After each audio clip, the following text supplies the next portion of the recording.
আসসালামু আলাইকুম সবাইকে। আজকে বানাবো গুঁড়া দুধের পুডিং।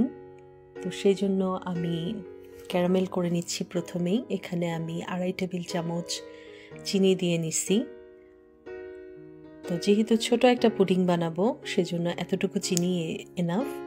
আর চুলার আঁচটা একদমই লো করে রাখছি। এখানে কোনো চামচ আর ইউজ করব না, এজন্য একটু হাঁড়িটাকে ধরে বা পাত্রটাকে ধরে নাড়াই দিতে হবে যেটাতে আপনি পুডিং বসাবেন। তো এই তো, আর চুলার আঁচটা কোনোভাবেই বাড়ানো যাবে না।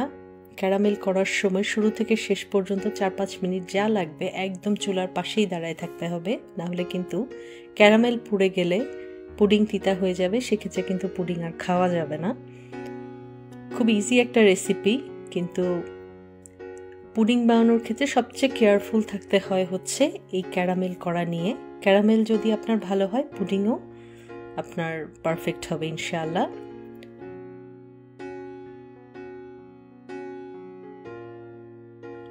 এই তো, এখন আমি এই পুডিংয়ে ইউজ করব 5টা ডিম। আর ডিমগুলো অবশ্যই নর্মাল টেম্পারেচারের হতে হবে। যদি ফ্রিজে ডিম থেকে থাকে তাহলে অবশ্যই আপনার তাড়াহুড়া থাকলে কুসুম গরম পানিতে ডিমগুলোকে ডুবায় রাখবেন।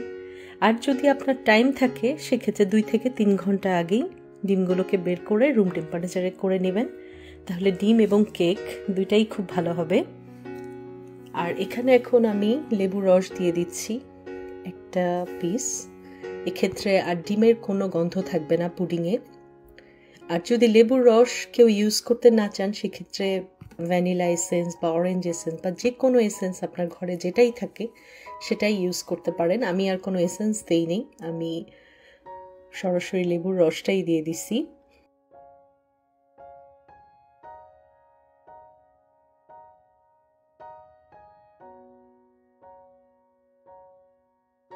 এখন একটা হাঁড়িতে আমি 2 কাপ পানি নিয়ে নিছি। চুলা কিন্তু আমার একদম অফ, আমি এখনও চুলা অন করি নাই। চিনির পরিমাণটা এখানে দিছি 3/4 কাপ। চিনির মিষ্টিটা যদি কেউ কম বেশি খেতে চান সেক্ষেত্রে কমায় বা বাড়ায় নিতে পারেন, তবে এই পুডিংটার জন্য এই পরিমাণ মিষ্টি আমার কাছে মনে হয় যে এনাফ। আর এখানে গুঁড়া দুধ দিছি 1/2 কাপ করে, 1 কাপ। আমি 1/2 কাপটা ইউজ করছি, এই জন্য 2 বার দিছি, 1 কাপ দিছি গুঁড়া দুধ। আর গুঁড়া দুধ যদি কেউ আরেকটু বেশিও দিতে চান তাতেও কোনো সমস্যা নাই, পুডিংয়ের টেস্টের কোনো হেরফের হবে না ইনশাল্লাহ। এখন চিনি আর গুঁড়া দুধটা পানির সাথে খুব ভালোভাবে মিক্স করে নিচ্ছি। পানিটা আমি কুসুম গরম নিয়েছিলাম, আর চুলাটা এখনও অন করি নাই। এতো চুলাটা এখন অন করে চিনিটা আর দুধটা একটু জ্বালাই নিলাম হালকা।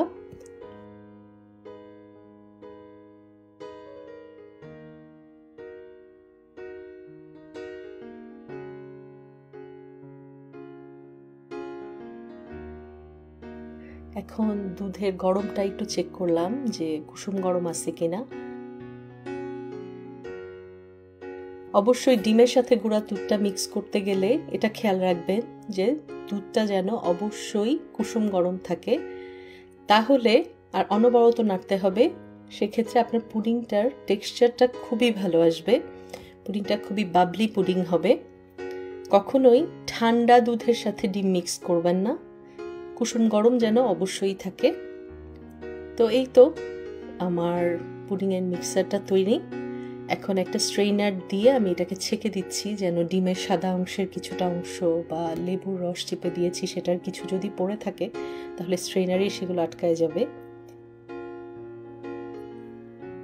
তো এই তো, আমি এখন ওভেন প্রিহিট করতে দিয়ে দিয়েছি অলরেডি 350 ফারেনহাইটে। আপনারা যদি ওভেনে বেক করতে না চান পুডিং, তাহলে প্রেসার কুকারে অথবা নর্মাল পাতিলে হাঁড়িতে স্ট্যান্ড বসিয়েও পুডিং তৈরি করতে পারেন, সেক্ষেত্রে হয়তো আরেকটু কম বেশি সময় লাগতে পারে।